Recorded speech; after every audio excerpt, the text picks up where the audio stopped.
ମୁଁ ଥରେ ଗୋଟେ ଦୋକାନରୁ ଜିନିଷ କିଣୁଥିଲି, ରେଗୁଲାର ଦୋକାନ। ସେ ମତେ ଗୋଟେ ନୋଟଟେ ଦେଲା। ସେ ନୋଟଟା ଦେଖିଲି ଯେ ମୁଁ ଏଇଟା ହଉଛି ଚିରି ଯାଇଛି। ମୁଁ ଭାବିଲି ଏଇଟା ଚଳିବନି। ତା କଣ ଆଜ୍ଞା ଆପଣ ରେଗୁଲାର ଲୋକ, ଏଇଟା ଟିକେ ଚଳେଇ ଦିଅନ୍ତୁ। ମୁଁ ନାଇଁ ସେମିତି କିଛି ଚଳିବନି।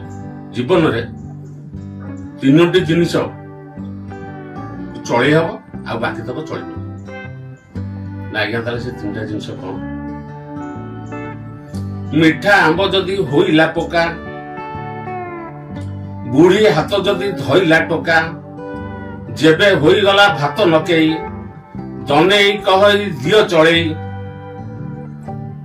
ମନେକର ଆପଣ ବଜାରକୁ ଯାଇଛନ୍ତି, ବାଇଗଣ ପଲେଇ ଆମ୍ବ ଗୋଟେ ବଡ ଆମ୍ବ ଦେଖି ନେଇ ଆସିଲେ, କିନ୍ତୁ ଭାରି ମିଠା ସେ ଅଛି। କିନ୍ତୁ ଦେଖିଲା ବେଳକୁ ସେ ପଛପଟେ ଟିକେ ପୋକା ରହିଯାଇଛି। କଣ କରିବେ ତାକୁ? ଆପଣ ତ ଆମ୍ବଟା କଣ ଫୋପାଡ଼ି ଦେବେ? ତେଣୁ ତାକୁ ପଛପଟୁ ଟିକେ କାଟି ଦେଇକି ତାକୁ ଚଳେଇ ଦେବାକୁ ପଡିବ। ବୁଢୀ ହାତ ଯଦି ଧଇଲା ଟୋକା, ଯଦି ବୟସରେ ସେ ବୁଢୀ ହେଇଯାଇଛି ହେଲେ ବି ସରକାରୀ ଚାକିରି କରିଛି, ବାପ କହିବ ପୁଅରେ ଯିଏ ତାକୁ ଚଳେଇ ଦିଏ।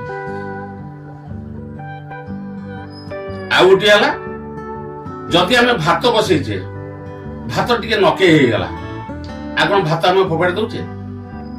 ସେ ଭାତ ଟିକେ ଆମେ ଚଳେଇ ଦଉଛେ। ତେଣୁ ଜୀବନରେ ଏଇ ତିନୋଟି ଜିନିଷ ହଉଛି ଚଳି ହବ ଆଉ ବାକି ତକ ଚଳି ହବନି।